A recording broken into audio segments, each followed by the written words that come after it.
This week on Magic Proving Grounds, a tale of the whales, a whale of a tale. 30th anniversary specials. More than meets the eye. Getting closer to Pioneer parity. Now with new decks.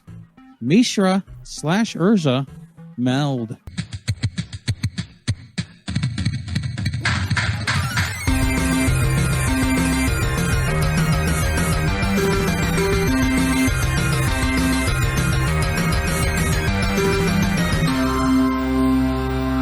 Welcome to Magic Proving Grounds, the only Magic the Gathering podcast that proves putting fake cards in $250 packs really pisses Twitter off. I'm your host, moderator Dave, and with me we have... You're supposed to say our names. I thought we decided that. Oh, did we? Yeah, I think so. Okay. I'm Ben, and I'm here. I'm lost. Unless... And joining us... Figuratively and literally. That's the best kind of lost. Also, we have... It's certainly not the TV show. That's the worst kind of lost. Hey, it was good for the first couple seasons. Yeah. Okay. I've never watched it, so I really shouldn't say anything. It's not worth it when you know it's happening. I'll just say that. Yep. I don't know anything. That show has somehow not been spoiled for me in the slightest. Oh, boy. Boy. All right, I have an idea for a new podcast. Literally the only thing that I know about it are the actors that are in it, and I don't even know that much other than The Wasp. I don't even know. I don't know. But Evangeline Lilly was in Lost. She's the Wasp. oh, she's in there. Yeah, she's like the main character. What? Isn't one of the hobbits in there? Yeah, that too. Yep, he's a main character. This is the extent that I know about Lost. Is plane crashes on an island. Yeah, that's the best part about it. That's it. Like that's the only thing that I know is mystery ensues. Yes. It starts off the same way that Lord of the Flies starts. Yeah, it kind of goes that route a little bit. I think. It's been a long time. Anyways, do they skewer Piggy in the butt with a giant wooden spike? I'm not saying they don't, because the book was very specific that it's in the butt. Oof. And I always thought that was weird. Yeah. It's like completely unnecessary. This is a Magic the Gathering podcast, not a J.J. Abrams Standcast. So yeah.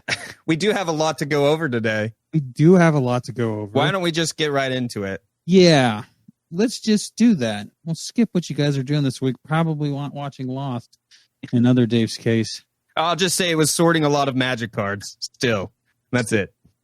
Still. All right. Well, let's talk about the $250 elephant in the room. Magic the Gathering 30th anniversary edition. Yeah. It's announced on the stream earlier today. They were going to sell packs of cards for $250 with non-tournament legal versions of what exactly is the contents? It's a collection. It's basically beta, alpha beta with all the racist cards and the anti cards removed. And then new card back. So they're not tournament legal. Right. And they're randomized, and they're selling them to people for a display box of 4 packs. That seems to be the golden number, apparently, for $999. So, what's your guys' take on this? Now, are they gold bordered? They are gold bordered on the back. So the back is what makes them. They look like the original Magic. Well, not the original, because I've seen the shots. They're like Yeah, they look like new cards. The new frames with the stamp. If you put them in a sleeve, it would just look like a new card. Okay. You would not see a gold border. So obviously somebody would see that and be like, that is not illegal Black Lotus. So you can't try to hide it, right? Yeah. I mean, because it's not going to look like an alpha card. 30th anniversary as the set stamp. So Right. And also there's a chance that you can get retro frame versions too. But still are not. They're still not going to look like the original. Right. Yeah, they're still not going to look like the original. Okay. So that's the 4-in-1 what the product is. This is a product I will not purchase. I don't say that a lot, actually. Should I give you a round of applause for coming out and announcing that you're not going to buy something? I don't. No. Should we all be proud of? We can cancel the intervention. Yeah. Cancel the intervention. Yes. You can't see me. I'm rolling. I don't have a problem. I promise. I don't have that big of a problem. Let's put it that way. I'm not an addict. No. So this is largely. I think this is for whales, right? I mean, this is for people that like to collect, maybe like MTG Finance people who predict that these will go up in price because it's a 30th anniversary edition limited run of a cards, right? Like that's like, you gonna buy? Is normal people gonna buy this? Who's this for? Speculators is my guess. I don't know who else is happy about it, to be honest. I mean, speculators and collectors. I'm annoyed. I'm not flipping tables, man, like Twitter seems to be, but because I didn't watch the stream right off the bat. I pulled up the post on MTG Daily and was reading it, and I saw it, and I was like, "Oh, this is cool. I might actually do the powered cube I've been dreaming about and get some of these cards." And then I keyed in on the price, and I was like, "Motherfucker!" Yeah, that's not going to happen. That dream went away. I'm like this, and then because it was confusing how they wrote it in the post. Like, is this like the collector set that they sell, where you got the box and it was all the cards and they're gold bordered, are these packs? And then you read into it, and then I eventually ended up watching the recorded stream after the fact, and it's like, oh, these are randomized packs, so you're not guaranteed to get anything. And my heart sunk. I'm like if you wanted a bunch of proxies of the Alpha Beta cards or the Power 9 or all the important cards from those sets, if it was $250, that's still a really high price, but at least you know what you're getting. Like you pay $250 to get one rare and get a Sarah Angel. Like, yeah. So I think, first of all, the first lesson that people need to learn is not every product is for them. That is true. Like when you said, I'm not going to buy it. Yeah, I'm not buying this either. But that's because the product's not for me. Mark Rosewater, is that you? Yeah. What are you doing on our stream? Well, yes. And I'm completely fine with this. Like, to be clear, like I sound heated, but I'm just passionate. I'm actually completely fine with this product. I have no problems with this product. And a lot of the complaints that I see from people, like, I don't understand a lot of the complaints because, like, for as long as I have been playing Magic, people have asked for these cards to be reprinted in any way, shape, or form. Literally, people saying, please reprint this card any way that you can. And then what did people think was going to happen? You thought Magic was going to be like, hey, we're going to take this card off of the reserve list and reprint it for $5 a pack? Yeah. $10? Yeah, like, right. How much? Like, no, they are going to come out and roll deep into collectors' pockets. Yep. That's what it should be for something like this. This is exactly what they should be asking for. Now, again, this product is not for me. I'm not going to buy it. It's not for probably most of the people listening to this. But for the people it's for, it's 100% worth the price. And it's 100% what they should expect to get for that product. I have no argument with that. You're right. You are right. If they want proxies, they can pay a proxy person to do the proxies for them. There are people all over the place that can give you cheap, inexpensive proxies that look very good. If all you're looking for is a proxy card, go get a proxy card. Don't buy this. Yeah, I've even seen them where they do like a special cut with them. It might be a cricket or something, but it's even got the rounded corners, and it's on good card stock too. It looks like a card, right? You could get somebody to paint over an ornithopter and have all your Moxen like that. Just don't paint the mana cost. I saw a guy with a silver paint marker that turned a Wheel of Misfortune into a Wheel of Fortune just by deleting words. Yeah. I was like, that's the way to do it. I seen that proxy. Yeah. Or the profane tutor turning into a demonic tutor. Demonic tutor. Yeah. That's good stuff. And I think the only people who should be mad at this are people who have potentially invested money into some of the cards that stand to lose value because there is a new version of them out. Right. If you own a Black Lotus, by all means, come to Twitter and be angry. Chances are, if you own a Black Lotus, I don't care if you're angry. But if you own a Black Lotus and you want to be Twitter angry, come out and be Twitter angry. Well, I also don't know that this will even affect the prices. But I mean, I can say you don't know yet, right? Right. It stands to be. It's like we'll have to see about how it affects the prices. But being not tournament legal completely. My guess is it does not affect prices because they are not tournament legal. The only purpose to this is collectors, but we have seen in other markets, not necessarily Magic, two things can happen. Sometimes these reprints come out and people say, I can get this cheaper, and all I really want in my collection is a Black Lotus that I can look at, and I'm okay with it being this Black Lotus. Sometimes it has the opposite effect, though. Sometimes these cards come out and people say, man, I've always wanted to have a Black Lotus, now I'm going to try and track one down. And the price goes up. Yeah. I think a Black Lotus from this set is still going to be pricey, very pricey, because of the $250 price tag. And that's what happens, right? I mean, it's you can't. Reserve list should stay reserve list, period. And this is not breaking the reserve list by any means, but also I think you diminish the value of cards in general if you just give these cards away for $5 a pack. Yeah. Like the not the monetary value necessarily, but the hearts and minds value, right? Right. Yeah. If I could just go out and buy a fake Black Lotus that's Magic approved for $5, then nobody's going to care. The game would die. It would be over. I think you're being a little over dramatic in that. I'm not going to say the game would die, but I do think it hurts the overall value and marketing of the brand if I could just go buy a Black Lotus for $5.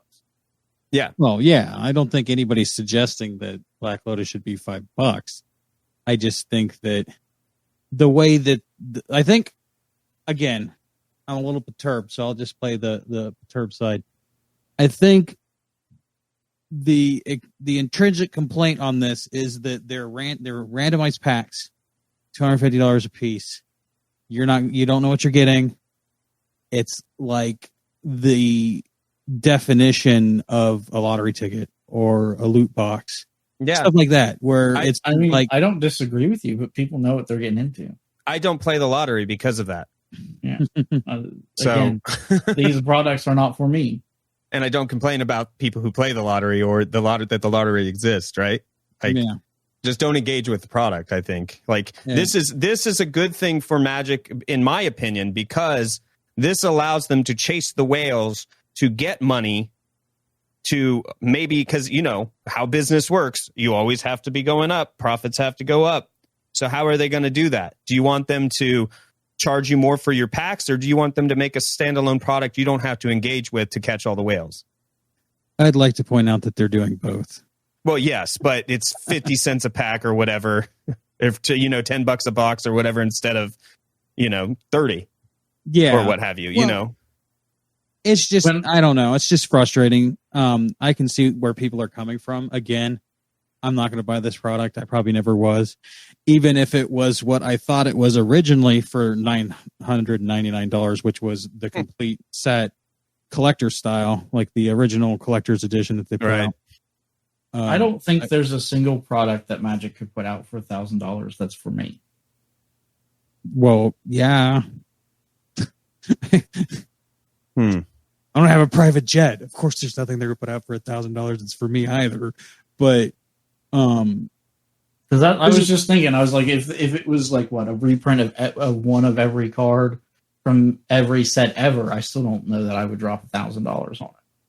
So I'm not saying I would do this, and I'm not saying I wouldn't do this, but there are modern decks that cost like $1,800 on the side market, like on the secondary market.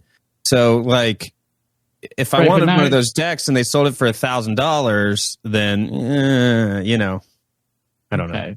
But again, theoretical, right? Right. You said, there's not a product they could make. I might buy into that product, but again, I don't know that they will ever make that product. No, they will not. Yeah, but I see what you're saying. I guess there are products out there that are probably worth $1,000. I still don't know that it's for me because I don't go out and play paper money. Like, what would I do? I would turn around and resell it. Yeah, right. For more money. Like, yes, if they make a product I can buy for $1,000 and turn around and sell for $1,800, I will buy it. Yeah, and I will sell it.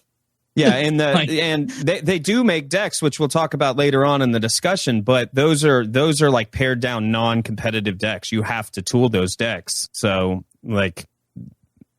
Yeah, you would never get the hyper meta competitive deck from Wizards because they don't control the meta.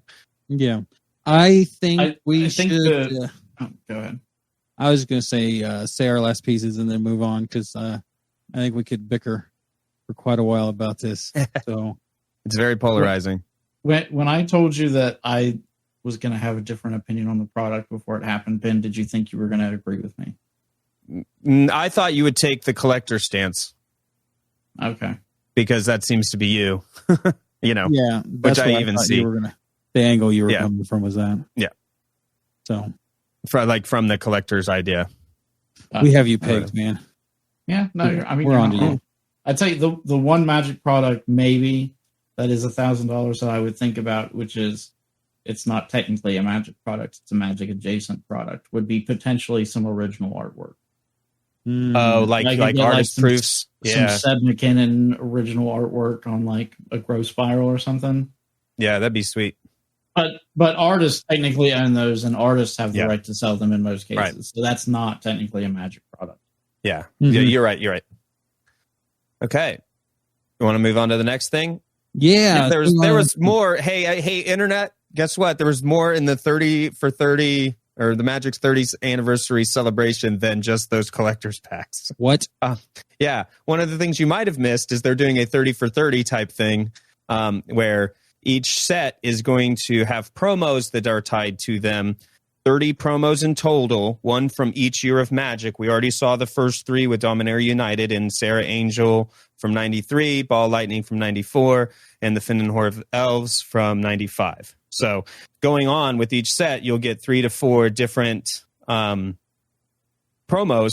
one from each year ascending from there. So I think that is super cool. And that, if you want to talk about collecting, that is what you need to be doing. Like, that's going to be worth some money. If you have a full set of those things in 20 years, whoo.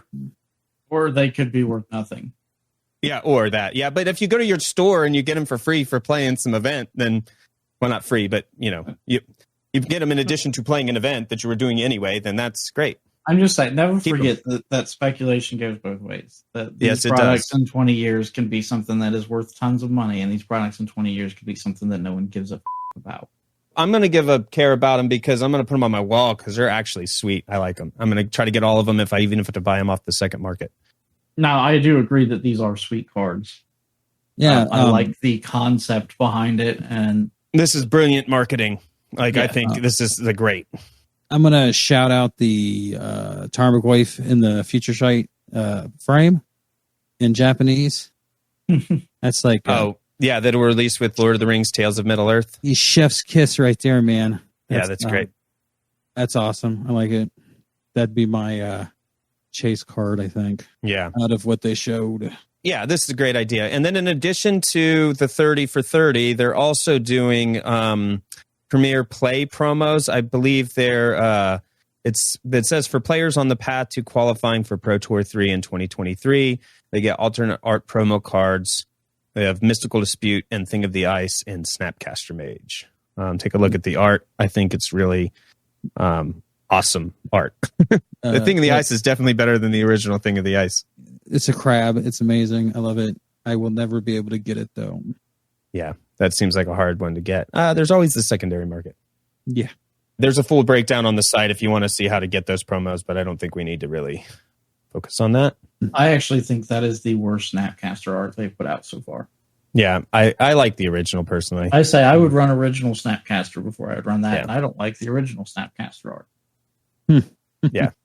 Is there another version of the Snapcaster that you like? I don't follow that particular card, so I don't know. There's only like probably 20 different Snapcasters. Well, you got a lot to pick from then. So, if I'm not mistaken, both of you have read the Brothers War book, correct? Yes, correct.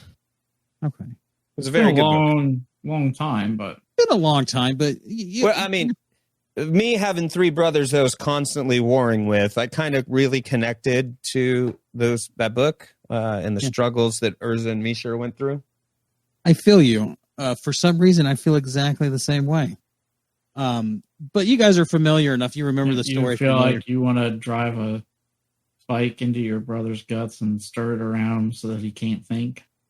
That happened in time streams. Oh my God. Sorry. Yeah. All right, how about drive a dragon engine up to my door and knock it down? Yeah, sure. Point I'm trying to make is you guys are familiar enough with the story. Do you remember Optimus Prime being there? Because I personally don't. I think he was in the background. He was fighting in the background. Yeah, he was a dragon engine that turned into a robot, right? Yeah, it was like the Beast Wars version of him, right? I don't think they actually named him. I think just when you remember those old cards, like when you turned a certain page, it played a sound bite of the Transformers sound. Oh, okay. See, I bought my book secondhand. The battery must have been dead. Goof I'm trying to make is let's talk about the Transformers cards that are being released inside packs of Brothers War. And I have a. Do you want me to? Can I? Well, let's talk about what the product actually is. So they're non-rotating format legal. Mm-hmm. They are eternal legal, like Legacy, Vintage, Commander. Yeah, and they are going into a standard set, and they are featured transforming Transformers. They have a back that they transmate into a vehicle. They're a robot on the front and a vehicle on the back, just like you'd expect a Transformer to do. That's the product, right? Yes. Okay. They're putting them right in the packs of the Brothers War. So obviously, as a fan of Transformers, I think the art is sweet. This is nailing the 80s, like, woof. Like, I love it. The flavor is sweet. They all have a more that meets the eye ability. That you can play for. You can pay that alternate casting cost ability to play it transformed on the backside, which is great. The flavor is awesome. I love the idea of Transformer cards. I'm with you in general. Up to this point, you keep talking. No, you can give the next point because I'm sure it mirrors mine. Yeah. You could get them in Brothers War packs. It's hard to be salty because the cards are cool, but also I'm a little salty because they're Transformers in my Magic the Gathering, in universe product.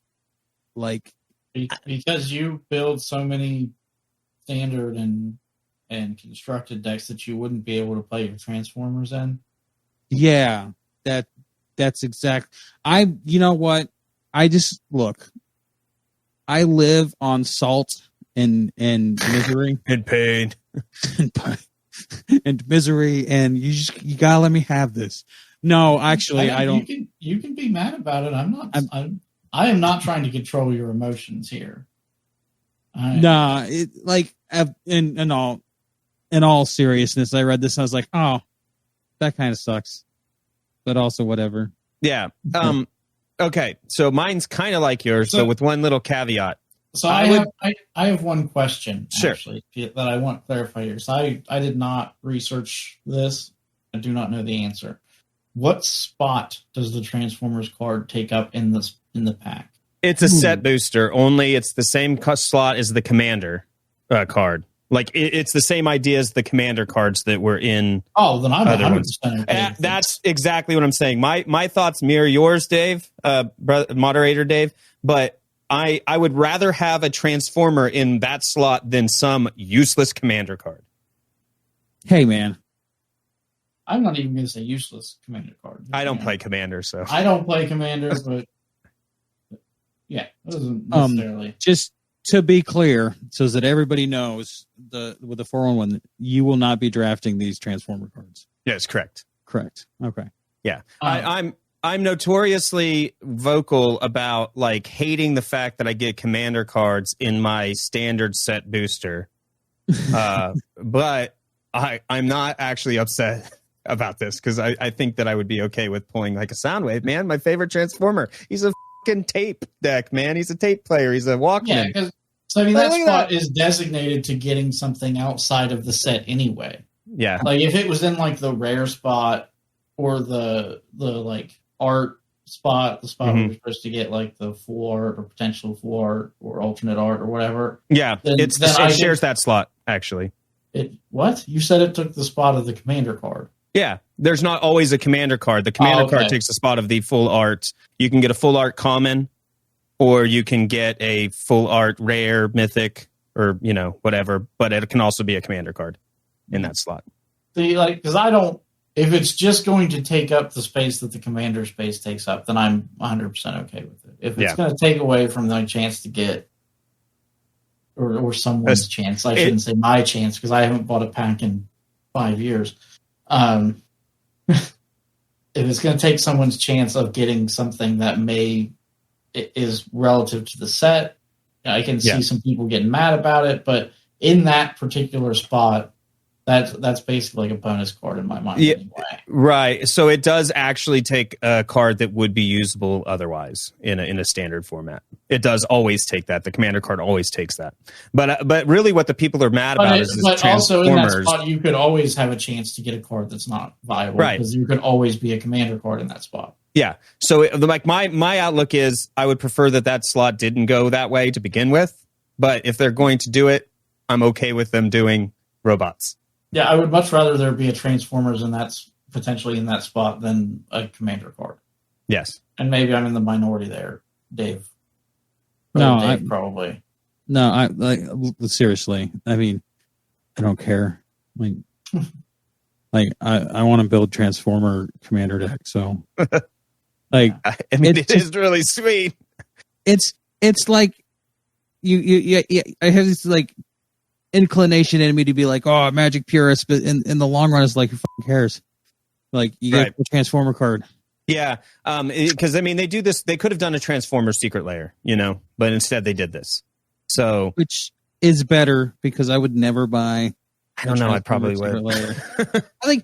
I keep saying I'm going to buy a secret layer, but when the times come to like pull the trigger, and I'm just like, Yeah. Because you have to wait for it. You don't they're not like you buy them and they're like, okay, we're shipping it out right now. I mean, based on prices, I wish I would have bought the Walking Dead secret layer, but they're pretty pricey. So one more thing I want to note. I mentioned that the they nailing the 80s cartoon art aesthetic, but that's only on the regular bordered ones, not the borderless or the showcase treatment. The showcase treatment appears to be from a newer art style. Maybe I haven't watched the newer cartoons, but I would rather have the regular old basic 80s art than the showcase versions of these cards. Not a fan of the shattered glass look. No, the shattered glass is fine. It's just the design of the Transformers. They're more like a more modern looking cartoon, where it looks like it's made with a computer instead of hand drawn. Yeah, that's all that look. That's been the case for Transformer cartoons since the. I would rather have the 80s mid-aughts. Yeah. I think they're cool, but I wish like I guess I don't wish. I don't see a problem with them. I'm going to be excited to open them. Just for future reference, not for the Brothers War packs, because obviously you'll be getting your Transformer cards, but crack open a set booster and you see that you've got one of them pesky commander cards, just send them my way. I'll take them off your hands for you. They make you upset. Yeah, it's like, ugh. Wouldn't want you to be upset. Hey, sometimes though they're worth like $20 and I should actually just like sell them. I think probably. Yeah, probably. In that case, instead of just hold on to them because I'm a hoarder.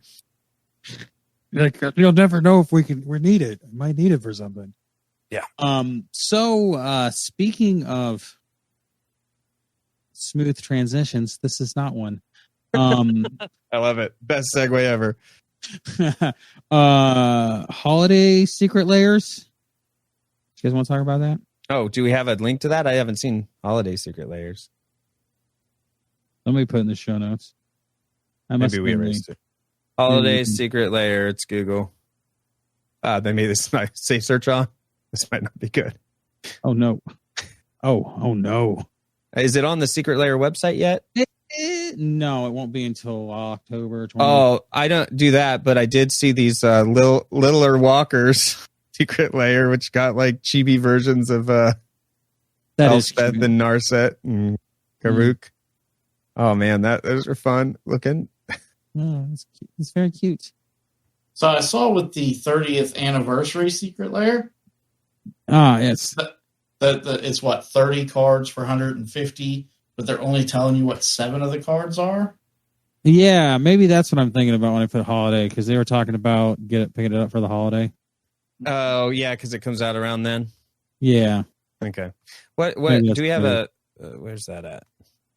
Oh, here. Yes, Secret Layer Explorers, the 30th or Secret Layer 30th anniversary countdown kit.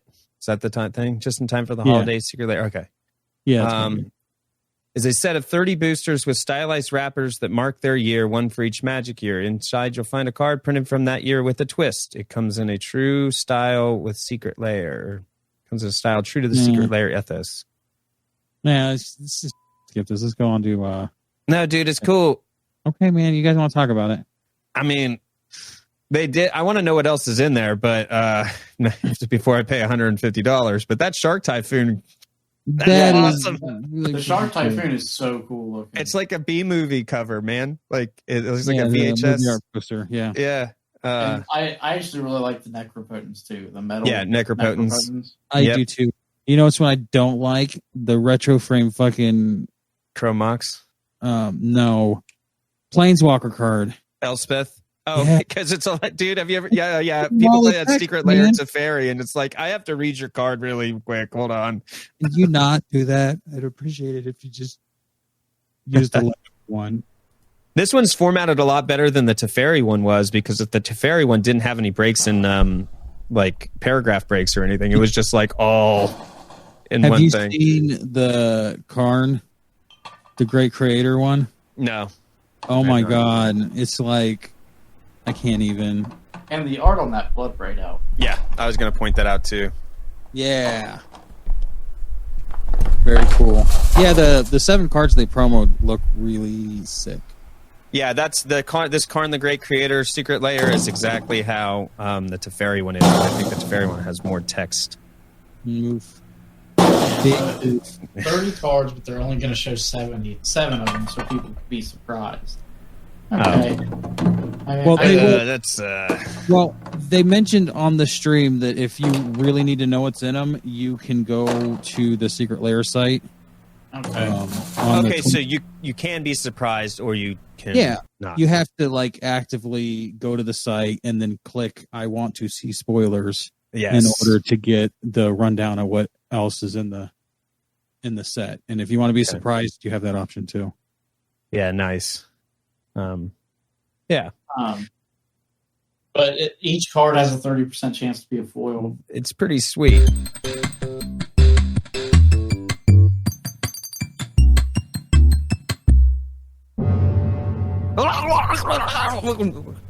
Can you boss, kind of explain to me why there's a magnet stuck to my forehead? It's because you're a Phyrexian, boss, and we're on to you. You're never going to get away with it. Now, Mo, I think it's my turn to be confused. What in Dom area are you talking about? We're not gonna fall for it, boss. Why did you hit him in the face with a hot frying pan? Because he's a Phyrexian, Walter. We need to run. Good idea. Go out the back and then out to the alley. Let's duck into the warehouse up ahead. Behind the crates. My boys, come here. Let me complete you. I promise it won't hurt much. Never! I like being me. Fair enough, but it's not like you get a choice. Why does this stuff keep happening to us? No, Mo, but could you give me a hand with these crates? I don't think we're gonna find any Halo in these crates. It's not like this is exactly like last time.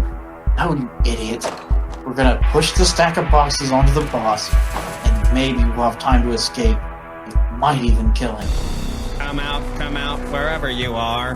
My boys, once you are complete, things can go back to normal, and we can go back to cooking and waiting for Tooth Fairy to show up.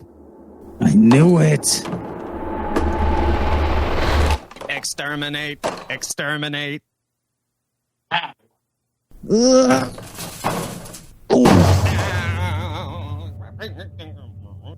now run! Down the alley. Can't go back to our place. The boss knows where we live. Oh, hey. Have you guys seen any Zendikar grab cakes here? Because I really miss those. I can't What find the them hell? anywhere. Wazoo? What are you doing in this alley? Looking for you, obviously. Duh. How'd you get here? I walked. Well, there's a bit where I rode in a merchant wagon, but Mo, this is definitely a trap. Wazoo died on Capenna. You know this. We need to run. I don't know, Walter. He looks a lot like Wazoo. I doubt they can make themselves look real without having a body to copy. Quit messing around. Please don't make me leave you. Okay, Wazoo. If that is who you really are, say something only Wazoo would say. you guys got any Halo?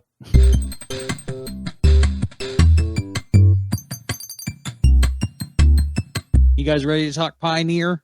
Always. All right, let's do this. I'm ready to go to sleep. just like Pioneer does to people. Zing. Anyways. Okay, so on their stream today, they announced a Shadows over Innistrad remastered for Arena, which got overshadowed by all the discourse of the Magic 30 Collector's Pack. See what I did there? Oh, it was a pun. I got it. Mm-hmm. No, I don't know if pun's the right word there. It's more like a wordplay. So they are probably doing what they did. It'll be similar, I'm sure, to what they did with Kaladesh and what was the other one? Amonkhet.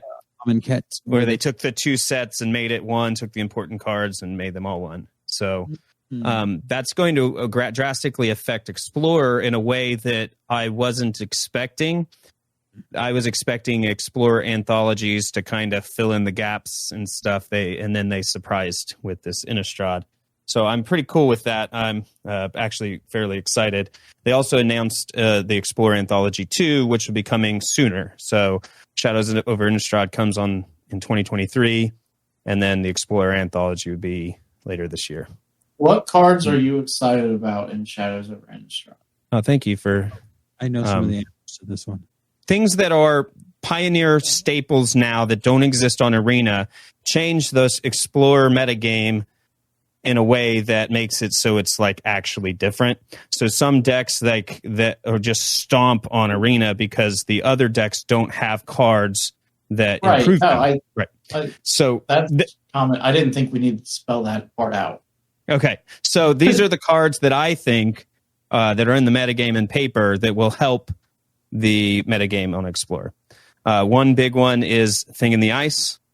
Basically, you play it for cheap. You play a bunch of instants of sorceries. It flips over to the Awoken Horror, which bounces everybody's creatures back to their hands, and you have a 7/8 that can go uncontested. The next one would be Pieces of the Puzzle, which is also used in the Is It Phoenix type style, Thing in the Ice style decks. Pour Over the Pages. They're both kind of draw cards, filter your hand kind of cards that'll help. And then, so what you're saying is Thing in the Ice. Yeah, and the other ones that support it. Things to support Thing in the Ice. Mm-hmm. Yep. Another one is Collective Brutality, which is basically a modal card that does black things, and it has Escalate. What on deck it. would go in? That's a sideboard card for like Rakdos, so that'll help that out, even though it doesn't really need it. And then I've saved the big ones for later. Athalia's Lieutenant is another one to help the humans deck. What's that? For humans? Yep. Yeah. For humans, Tireless Tracker and Traverse the Uvenwald both help different decks. Traverse the Uvenwald is a land ramp. Tireless Tracker is a good card. Yeah, it is. Yep.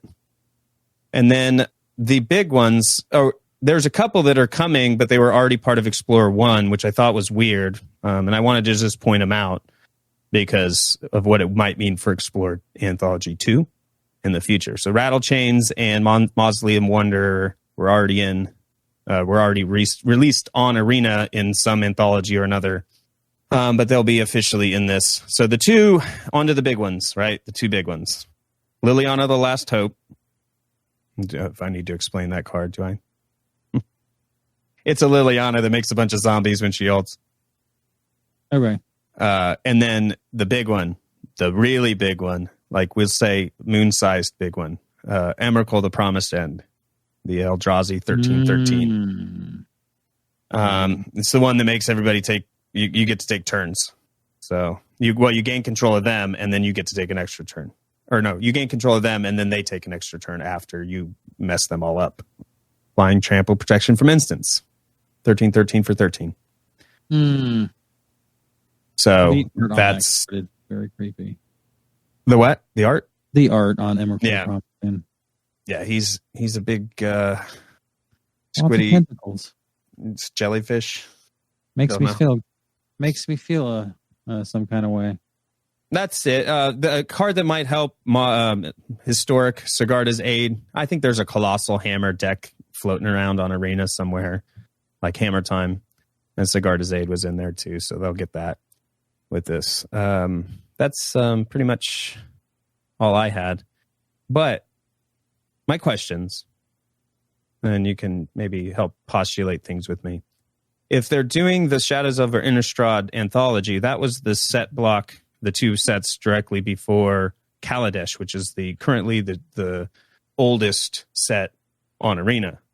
So they're moving one back and doing Shadows over Innistrad. Mm-hmm. So do you think they're going to go one more back to, what is the name of the set before that?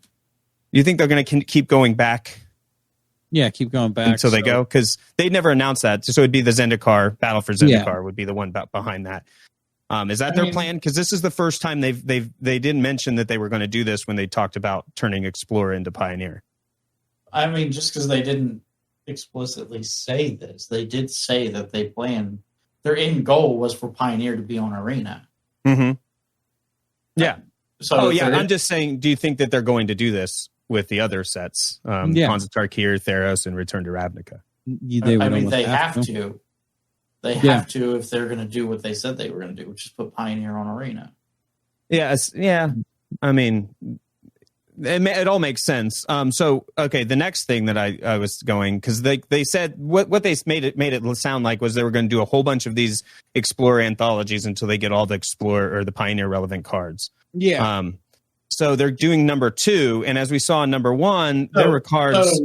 So yes, they did make it out like that, but if they are going to have Pioneer in Arena, every card needs to be available, even if it's not a card that's in some of the meta decks. Because what if some dude wants to play it in his Pioneer deck? Yeah, you're not going to have a shifting meta if you don't have that one weird card that nobody knows what to do with, and then they figure it out. Like they can't say that Pioneer's in there unless every card is in there. Yeah. Yeah, well, see, I don't know that Kaladesh has all of the Kaladesh cards from both blocks. I think it's like the best of. I think there's some missing, right? Or am I wrong? I don't know. You would have to see. You would have to look. I think the thing that they're doing, the thing that I assumed, I haven't looked card for card, but all the draft enablers that are the same in both, like the common dual lands and stuff that they put in sets to make the draft happen. If you put both sets out, then you have people that are getting, 4 copies of, whatever green black land was the enabler du jour for that block.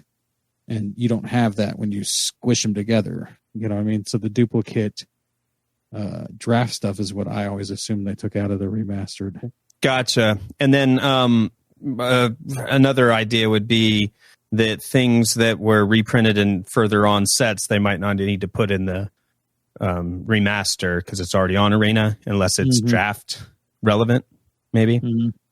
And you'd be surprised how much they put that stuff in there anyway, because like when I go through my stuff, I have like 7 different versions of Shock that all look the same but are from different sets. Right. Yeah. Like Rabid Bite, I think exists on Arena already, and it's in. I think Duress is another one where I have like 4 of them with the same art just from different sets. It's probably because it's limited relevant, maybe. Mm-hmm. Yeah. Well, I mean, it's all limited relevant. Everything's limited relevant. There are some cards that exist that are build-around cards that aren't good for limited, though. Doesn't mean they're not relevant. They're still relevant in a card that you have to ignore. Yeah. So you would have to put that card in the remastered set just so it exists, so some crazy brewer can use it on Arena, right? To call it Pioneer, right? Yeah. Is what we're saying. Okay. So so it sounds like they're getting there in a different way than I originally imagined. Maybe this makes complete sense, I guess, that they would do this. But what it means is the way I imagined them doing it. Yeah. Yeah, it makes a lot of sense. But what does it mean for the Explorer anthologies? Like, eventually, if this is the case, then eventually the anthologies will just be released later anyway. So would you pay $20 in anthology to get all the copies of the cards, or maybe just wait so you can just spend wild cards on the few that you want? Like the last Explorer anthology, I didn't want hardly any of the cards that were in there. But I bought them anyway. Cards on the anthology cards? Yes, you can. So I guess that's a moot point. I guess it depends, because one, it's not like everybody's Scrooge McDuck in the wild cards. So being able to buy them outright with cash has value. Yeah, it could have value. Depends. Yeah. Also, like, what do they get you? What decks do they get you? And how far out are the sets they originally premiered in or were last printed in? Right. Would you use them between now and then, especially in a meta deck? Yeah. Like if you've got a card that was printed in Khans of Tarkir that pops up in the next anthology, I would be more likely to buy that anthology to get that card than I would if, a Battle for Zendikar card was in the anthology, because, all evidence indicates that that's the next set that will be. Okay. Correct me if I'm wrong here. This is the first set that was not actually already coded for Arena. That's my understanding, yes. Right, because Amonkhet and Kaladesh were both in the beta. That's correct. Oh, really? Cool. I didn't know that. I remembered Amonkhet being in there. I was going back and forth on whether or not Kaladesh was in there. Yeah, it was in there. I remember because I had the Borat Courier in the deck I was playing, and that's a Kaladesh card. Yep, that's a good card for aggro red, actually. And so they didn't actually have to do. Basically, all they did was have to say, "Okay, here's what's in the pack." Yep. Because those cards had already been coded and already worked on Arena, already existed there. Yeah, all the weird interactions. Because people forget they can't just do this. They can't just add to a spreadsheet and it work. Like, there's some weird interactions and some abilities that were only present in these sets that they have to actually code and make work with all the other cards that exist. So it sounds like a nightmare, honestly, backdating things. So I do have a question. I want a prediction, and it's probably an easy one. When they do Khans of Tarkir remastered, will the fetch lands be in there? No. I mean, obviously. Well, okay. So it seems like an obvious choice because they're banned in Pioneer are never going to be unbanned, but they did the one set where they just did the bans anyway. They put them on there for like EDH people, right? And then they banned them in every format. Too. So Well, Like but they're banned in historic. Like these cards I'm talking about, they're more for like the brawl people, right? Yeah, but the fetch, like the power level of historic is so much different than Pioneer. Would the fetch be detriment, especially when considering that you don't have to stand there and watch your opponent shuffle his fucking library for the fifth time in 2 turns? So do we want fetch lands in historic? That's the question. I kind of do, actually. I don't know. The degenerate. I want to. I do not want them to be in historic. My prediction is they will be in the packs. They will initially allow them to be played in historic, and they will end up getting banned. They will let you spend wildcards on them, then they will ban them, and then give you wildcards back. That is my prediction, because they're going to find out it's bad, right? No, I don't. You think it's intentional? They know it's bad. Yeah. Fair. But what's going to sell packs in the arena environment? Right. Because they're going to say, okay, well, we put it out and we kept a close eye on it. We knew it was something we needed to watch, but we wanted players to have access to it, and we wanted the original spirit of the packs to be there. You know, and we didn't. We monitored it closely, and it is detrimental to the historic metagame, so we're banning it. Dude, I think you're right. I think this is exactly because they're willing to give you the wild cards, but they've took how much dollars off of you so you can buy enough packs to open them, right? Or to get enough wild cards originally to get them, because that's $100 for like 90 packs, and you won't get all the fetch lands that you need in that. So like there are people that will spend an inordinate amount of money to get those fetch lands or enough wild cards to buy to make the fetch lands, right? So and then they ban them later and give you wild cards as a make good, but really it doesn't give you the $600 that you spent back, you know. Not saying you should. Part of it in my head is it's greedy, but part of it is also like that is the right way to do it. At the end of the day, when you really think about it, the right way to do it is to put those packs out, see how it affects the environment, and then make your decisions based on how it affects the environment. Yeah, even if you know it's going to bust it, like you gotta like be completely, because like imagine the flip side, they don't put them on out there and people want them in historic and say, hey, why didn't you even try? Yeah. So either way, damn if you do, damn if you don't. But also, you know, the limited. I don't know how I didn't play limited during Konzatark here, but that has to have some kind of effect on the limited environment. It doesn't. Not as much because you don't have shock lands and stuff. Like you're not. It has almost no effect on the limited environment because you barely see them. They're rares. There's one per pack. Very low chance to see it to begin with. And when you do see it, most of the time you just ignore it because it's not relevant to what you're playing. Yeah, right. You're fetching a basic or whatever, So. Right.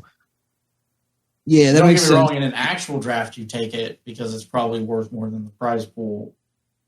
Yeah. Right. Mm. Yeah, I mean, if you're trying to play 5 caller, you probably take it so that you can go get the one you want. The basic you're missing, but yeah, I don't know. By and large, it's the same as you just getting a not worthwhile rare. Okay. In your pack, which happens 50% of the time anyway. That's what I figured, but I thought I'd propose. Mm-hmm. Yeah, it's a good thought exercise. More of an impact on sealed where you're getting 6 packs, but even then, it's probably not a noticeable impact at all. Okay, I see. All right, that was fun. You guys want to move on to the new 2020 Pioneer Challenger deck? Sure. I can speak a little bit to these. This is your time at all. As the Pioneer guy, I guess. So there's literally, and not the Pioneer guy on the podcast, the only Pioneer guy on the face of the planet. Fair. Okay, I'm not going to argue that with you. Has your Has your local store got more than 3 people playing Pioneer? No, they don't. They stopped it. They turned it to Pauper because Pauper had a bigger draw. Man, Pauper, I'd play some Pauper. Oh, when Pauper is bigger draw than Pioneer. Yep. Okay. No, sorry, you can't move on yet. I need another 30 seconds just to internally laugh. I'm laughing out loud. Okay. So these 4 Pioneer decks are kind of not what you would expect them to do. These are not. So like they did a list of when Pioneer was first announced, 2019, 2020, they somewhere in there, they released Pioneer Challenge decks. And among them, you had I'm not sure what all of them were, but the Hidden Strings deck with the Lotus Field was in there, which is pretty good value. And you got a lot of the meta cards for that deck just in that deck, right? That you buy for $30 or however much it is. Do they say how much these are going to be? No, they never do, my friend. My guess is probably between 50 and 60 if I'm looking at the cards that are in here. So notably, there's one Arclight Phoenix deck in here that is kind of mirrors the one in paper, except there's only 2 Arclight Phoenixes in it. That is a weird thing. Do get 2 Thing in the Ices, so you can... that's true. What you want to do? Do you want to do Thing in the Ice? Pick up 2 more Thing in the Ices? No, you literally do both. Actually, you should be running 4 Arclight Phoenix and maybe 1 or 2 Thing in the Ice, but whatever. But to make this deck really work, you really need 4 because that's how you kill them in 1 turn. Not turn 1, but in 1 turn is with 4 or 3 at least. Looking at this list, my friend, what would you remove? Are there 2 cards on this list that you would take in favor of? Yes, expressive iteration because it's banned. My guess is this deck was put together, assembled, sent to the printer or whatever prior to the band, and they're just kind of going with it. The band, yes, band on the run. That band. So my guess is this will be a tournament legal deck if it looks exactly like this. If your deck is built exactly in this way, because that's what they did with the White Weenie deck that had the Faceless Havens that were banned before the deck release. So it's kind of the same thing, right? What is interesting about these Pioneer decks is that every one of them includes at least 1 Shockland.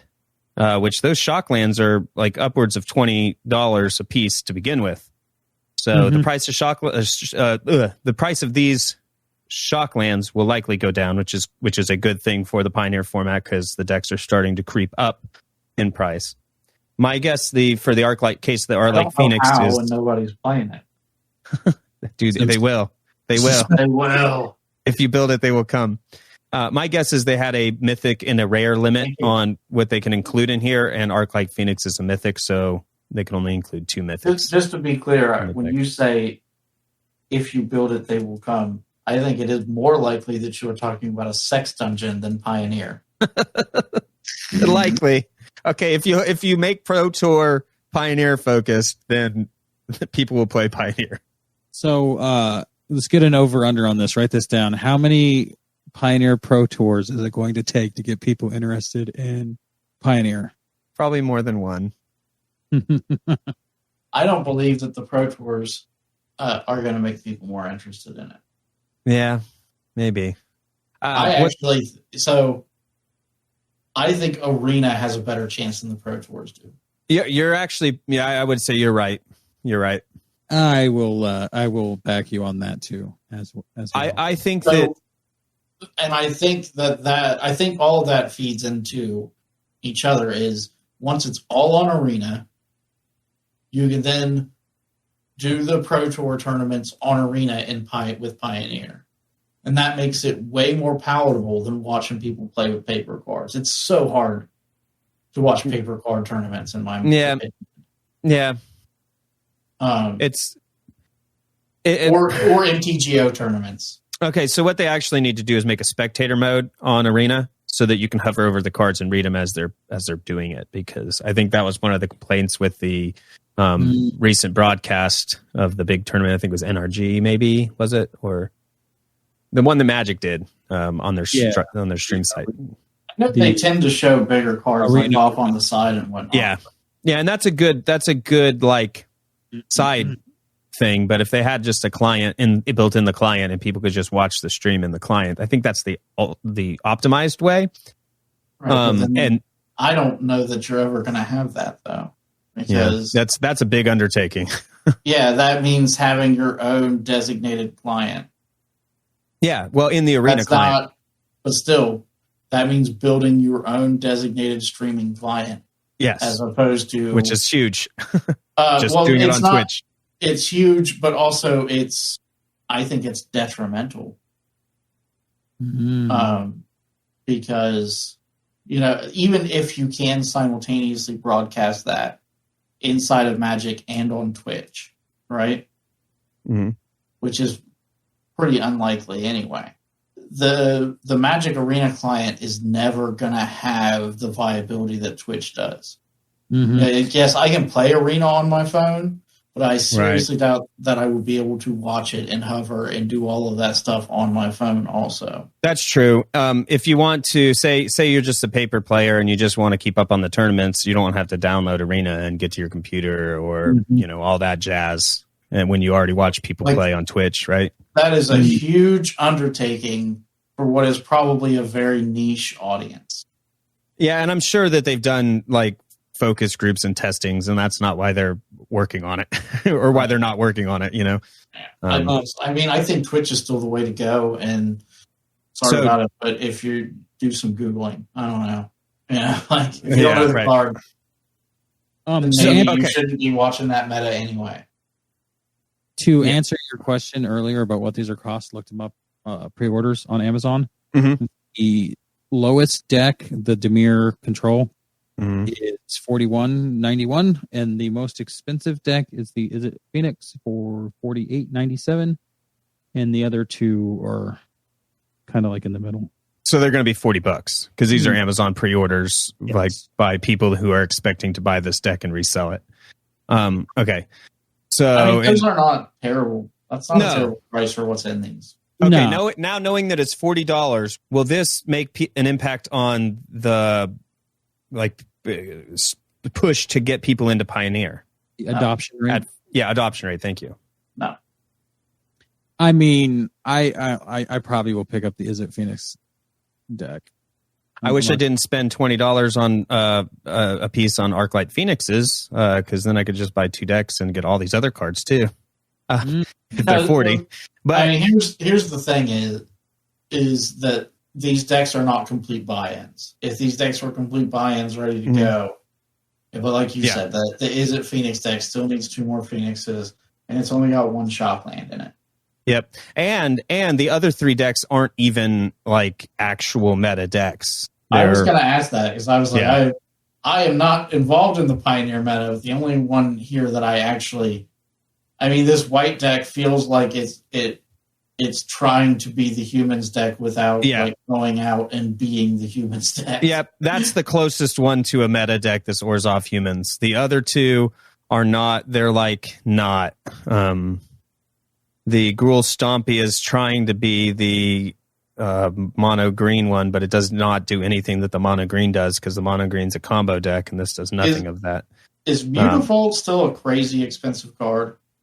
I do not think so. Okay. I don't own any. There was a time period there where it was.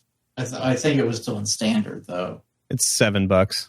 Where it was like a $60 card or something crazy. Yeah, it's not widely used in Pioneer. I don't even own any. I don't think. I if these were if one of these was the Green Stompy and one of these was the Rakdos deck and one of these was the Is It deck and one of these was the Blue-White Control deck, then I think that you might have a better chance of getting adoption rate higher. But these, just having this Arclight Phoenix deck that is not really going to do what it actually wants to do is not really going to cut it, right? That's what I think, looking at them. You will, however, get a bunch of Fatal Pushes and Mystical Disputes, which are $5 or $6 a piece.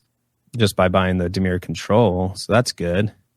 If you're wanting to get into Pioneer, but like I said, this is not really going to.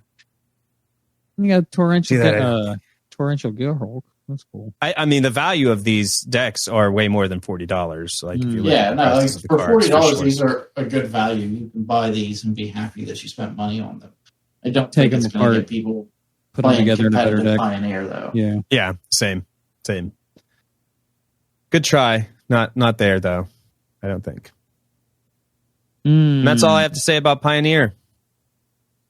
You're done? Oh my Yeah. God, he's finally done. Well, for now. He's finally he's- said all he he's could never say gonna- about Pioneer. Okay. I'm pretty sure people saying all they had to say about Pioneer happened years ago.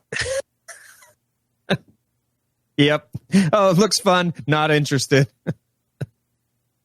Which is, honestly, the shame of it really is, when you really break it down, I think Pioneer sounds like the most refreshing format. Like if I was like, man, I want to get back into competitive Magic, Pioneer is where I would be looking. Only problem is I wouldn't be able to find anyone to play with. That is my problem. That is exactly my problem. Like, They have actually over by me, like 30 minutes away in October, they have a teams tournament where it's one person plays Pioneer, one person plays Modern, the other plays Legacy. The problem is I don't know anybody that has a Legacy deck, so I was thinking about entering that and being the Pioneer dude, but okay, so you just need to find 3 people, and then you need to put together the most annoying stickers Legacy deck you can manage to brew, and then you'll skunk out a couple wins in the Just from people Legacy, conceding when you go to put stickers on their cards. Yep. and then you just get 2 strong players for the Modern and the there you go. Sweep the tournament. Pioneer and climb the ladder that way. Yeah. If you're in the Greater Columbus area and you have a Legacy deck, get at me. We'll hook you up for this tournament. Stickers. All right. All right. Let's talk About about what are we talking about? what are we talking about? I don't know. A couple brothers that got pissed off at each other, and Oh, we're talking about you guys. yeah, Well, sure. Yeah, sure. Okay. But these ones, What are like, you mad at each other for this time? He stole my weak stone. Did he eat your pop pocket again? Yes, and yes, he. I asked for spaghetti and he gave me salad. Wait, that wasn't me. yeah. Sketty. Did you guys make sketty? Yeah, we made sketty all the time. I'm sorry. It's the Honey Boo show. They make sketty. Oh man, How they make sketty? what is sketty? what is it different than spaghetti? It's still I'm really scared. dry spaghetti noodles Oh no. Uh-huh. in a container with a stick of butter and like half a bottle of ketchup. And then you microwave it and you stir it all together. I'm pretty sure we've made that though. Actually, to be fair, not microwaved. I don't think we microwaved it, but I mean, no. The microwave is for frozen burritos and hot dogs. Yeah. The only I don't thing you do- use the microwave for. I am okay with buttered spaghetti noodles. 100%. Oh yeah, sure. Not the ketchup ketchup, part. though. Holy, The ketchup part Yep. makes me You lost gag. me at ketchup. I'm pretty sure we've done it though. We just po folk. All right, so actually, what we were going to talk about is these meld cards. The brothers, if they just stopped fighting and melded together, then it all would be good. That's what if they made a meld card out of 2 meld cards? That and meld it was like 4 cards. whoa, like. But the backside that they meld together turns into like the big furry monster. Look, you're not thinking big enough. It's the trifold cards we were talking about last podcast No, that pop out and then they meld together once you've done the third fold out, and then they meld together into a 6-fold meld creature. oh, Is it like one It's of those coming. old like puzzle, like the ring puzzles or whatever. You have to figure out how to put them together. So not only do you have to like try to fold them into little triangles, but then you have to figure out how all three of them fit together to make your little dodecahedron. Yeah. And if you figure it out without assistance, then you get a +10/+10. If your opponent has to assist you, then you get summon Hellraiser and you're damned to hell in torment for eternity. Okay, Perfect. so let's talk about Might and Weakstone. This is one card. It's not the two individual cards from Antiquities. Correct. And then Urza, Lord Protector. So these are coming out in Brothers War. Oh, they're buddy. kind of early spoilers. I know we do a spoiler show, one spoiler show per thing, but these are the exception. I think these two. Just because of the brothers. affinity you guys have for the Brothers War books. Oh man, they're so Oh good. man, they're good. So the Might Stone and Weak Stone is a 5 mana cost artifact. It's a legendary artifact, Power Stone. When the Might Stone and Weak Stone enters the battlefield, choose one. Draw 2 cards. Target creature gets -5/-5 until end of turn, that's it. And then there's it has the ability to tap, add 2 colorless mana. This mana can't be spent to cast non-artifact spells, just like the Karn from DMU. Yeah. Yep. Melds with Urza Lord Protector. Urza Lord Protector is 1, a white and a blue for a legendary creature, Human Artificer. He's a 2/4. Artifact, instant, and sorcery spells you cast cost 1 less to cast. For 7, without a tap, so just pay 7 mana. If you own and control both Urza, Lord Protector, and an artifact named the Might Stone and Weak Stone, exile them and meld them into Urza Planeswalker. Activate only as a sorcery. So he flips over and becomes I don't know, the best Planeswalker I've ever seen. He's 2 cards worth of Planeswalker, so he better be good. Yeah, so he's a blue and a white Planeswalker, legendary Planeswalker Urza with 7 starting loyalty. Once during each of your turns, you may activate it as an additional loyalty ability of Urza Planeswalker. And you may activate the same ability twice, it clarifies. So +2, artifact, instant, and sorcery spells you cast this turn cost 2 colorless less to cast. You gain 2 life. +1, draw 2 cards, then discard a card. +0, create 2 1/1 colorless soldier artifact creature tokens. -3, exile target non-land permanent. And then -10, he ults for artifacts and planeswalkers you control gain indestructible until end of term. Destroy all non-land permanents. I mean, it's kind of a nuts Planeswalker.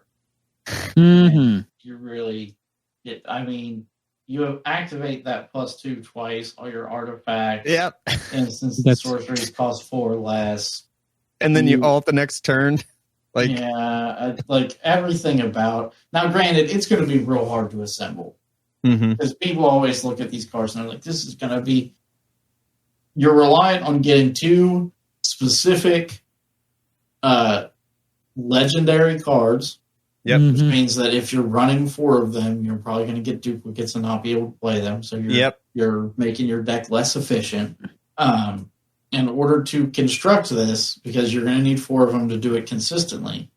And then also you have to rely on other people not interacting with you. Nobody destroys the Might Stone, the Weak Stone. Nobody destroys Urza. Which is as your mantra is a big mistake, right? That's your mantra. Yeah. Yes. Always, people build in a vacuum, and that's always a mistake. You cannot assume your opponent will not interact with your things. Yep. Okay. I know we did the math on this, so let's talk about it. Best case scenario, everything goes your way. You've got the perfect draw, opening hand, get everything you need. What's the soonest you're melding? In a vacuum. In a vacuum. Okay, without ramp in a vacuum, didn't we decide it was turn 5 or 4? Turn 5. Yeah, turn 5. You can flip to Urza Planeswalker and ult turn 6. And that's in a vacuum. Did we postulate with ramp? Standard? But I'm not actually sure that ramp in standard is going to help you here. Because you would basically have to ramp turn 1 or turn 2. Okay. And how much out there And if you're ramping turn 2, you're probably too late even. Right. So you would probably like maybe a Llanowar elf, but then But that doesn't help with your Urza colors, yeah. Yeah, he's going to have to be the colorless in Urza to drop him turn 2, and then he would have like it gets you 1 turn ahead. So theoretically, turn 4. And you have to play band. And that's real weak, you know? Yeah, and you have to add a 3rd color and stretch your deck out. And... All right, so ramp probably not helpful. So we're doing a turn 5 activation. Yeah. I would say chances are if you're playing this, you're not turn 5 activating anyway. This is the type... In a vacuum. Yeah, yes, exactly. If you don't miss in the vacuum... You're missing the point. Chances are you're in blue-white in standard. You're probably playing control. You're probably not going to windmill slam Urza on turn 3. Hey, Fateful Absence is a standard legal card. Yeah. It gets rid of Urza or flipped over Urza very easily. I don't know that. I mean, it's like super powerful, but practical, I'm not sure. We'll see. So you said Fateful Absence? Yeah, it's a white card. Destroy target creature, play Smocker for 2 mana. I am not saying that these cards cannot make it in standard. Oh, yeah, no. But it's... As a matter of fact, I very much like Mightstone and Weakstone in standard, as it gives control access to more mana while also removing something from the board. Yep. It's modal, and then it gives you... Yep, exactly. Urza, I'm not as high on, because his standalone ability is not... unique? It's not unique. But don't get me wrong, like people do underestimate. They sleep on artifact, instant, and sorcery spells cost 1 class and control. That's big.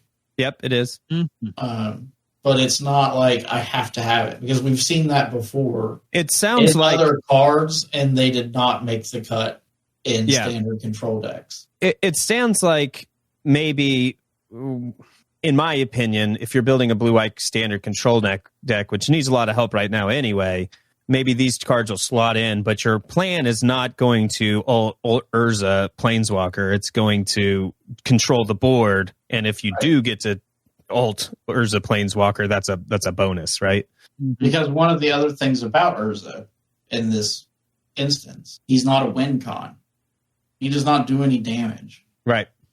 I guess you could win with the 1/1 soldier tokens. Yeah. But like that's a slow route to victory. Yep. Yeah. Although I guess if you're doing it twice a turn, that's 4 damage a turn. And it's control. If you flop them and you all... So you could maybe you could use them as a win con. You wouldn't want to run 4 of in that circumstance. You'd probably run 2 of and hope you find... Because if you run 2 of in control, you're probably drawing a lot of cards. You'll find him. Yeah, especially with this Mightstone. You can probably run 4 of the Mightstone Weakstones. Because you get the ability into the battlefield effect even if you have to sacrifice one. Right. Plus, you can even tap the one to pay for the next one. Yeah, so exactly. Yeah, that's what I was going to say. Is you can tap the one to pay for the next one and still get the ETB. Yeah, so 4 of those, but maybe not of Urza Lord Protector. Yeah, and maybe this just becomes Standard's new way to win. Maybe, yeah. But again, they're not windmill slamming Urza on turn 3. Right. They're going to make sure they have counterspell up. Right. They're going to drop in turn 5 and make sure that they have 2 mana up for a negate or whatever they need to keep him alive. Yep. Agreed. Mm-hmm. So while you guys were talking serious big magic stuff, you just wanted to wax poetically for a moment about the fact that Faithful Absence would be the most flavorful way to remove Urza Lord Protector or Urza Planeswalker from the board. Yeah. Dude was an absentee husband, an absentee father. Dude, an absentee that just for you. Yeah. I mean, that's chef's kiss. Extra point awarded. And you get an investigate token, which I'm sure there's some flavor in there. Mm-hmm. Okay, so let's talk about Mishra now, because we've really Urza's War Drum a little bit. Let's just table Mishra for next week. Just like the brothers were separated by greed, maybe we should separate them by time. I don't know about separating them by time. Then there's no Brothers War, but I do agree. It's just come out. It's pretty fresh. Let's give the audience some time to think about it and look it over and figure out what they think before they just hear our opinions ram down their throat. Yeah. As the podcast's official fake therapist, I'm going to have to ask the brothers Urza and Mishra to take a time out before we go ahead and talk about Mishra's issues, as they are still pretty fresh. They are plentiful. Yeah. Okay. And they differ vastly from Urza's issues. Not saying one's better, good, bad, anything. They're just very different. They go a different path. For real. I'm pretty sure we can say both of the paths are wrong. I don't know that, like you said, they're not right or wrong. No, both paths are wrong. Yeah. Yeah. If only there was another third way. That Teferi is going to show them. Yep. Put Teferi and Karn in charge instead, and that's what we'll see. We'll see what happens. Or, Felden, he was the founder of the Third Way. You guys remember the books, right? I don't remember who Felden is, to be honest. Oh, man, he had a cane and everything. Oh, yeah, I knew that. Me. All right, so Ben, we're going to wrap this podcast up. Why don't you tell everybody where to find us? You can find us on Twitter at MPGPod. You can find me on my personal Twitter at BeNiceMPG. Where can they find you, Moderator Dave? They can find me on Twitter at Dave_MPG. Pray tell, Other Dave, where are you currently located? Last we heard, you were trapped in a psychiatric hospital in Missouri. Did I remember that correctly? No. Earlier in the podcast, when I said I was lost, I mean I am lost. I have no idea where I'm at. I got out of the hospital and somehow found my way into a covered wagon. I didn't think still existed. But any trip at this point, or any vehicle, is better than no vehicle. That's true. And if you're in a covered wagon, you're probably going west, which is kind of where you need to go. And I have no idea where I'm at. Other than that, it's by a river. And nobody has dysentery. No dysentery. That was my next question.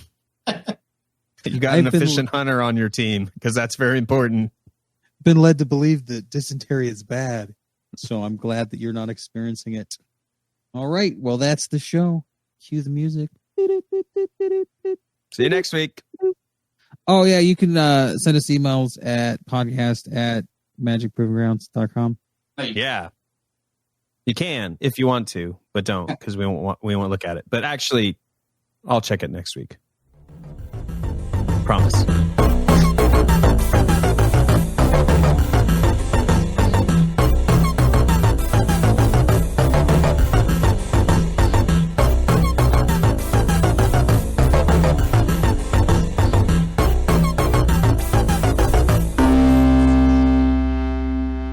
Do the Phyrexians sound robotic? No. It's actually really funny. I'm laughing. Look, nobody says that they don't, so I imagine they sound like the Matrix machines. You know how they have that like weird like Mr. Anderson. No, like the machines, like the like with the when they talk, it has that metallic thing behind it that they make. Yeah. Yeah. I always imagine they sounded like the bad guy in System Shock. Got to. I'm trying to remember how that sounds. Where they don't like sound robotic, but there's like a glitchiness to their voice. Oh, like Colonel in Metal Gear 2. Yeah, when he goes, yeah, I got it. Yeah.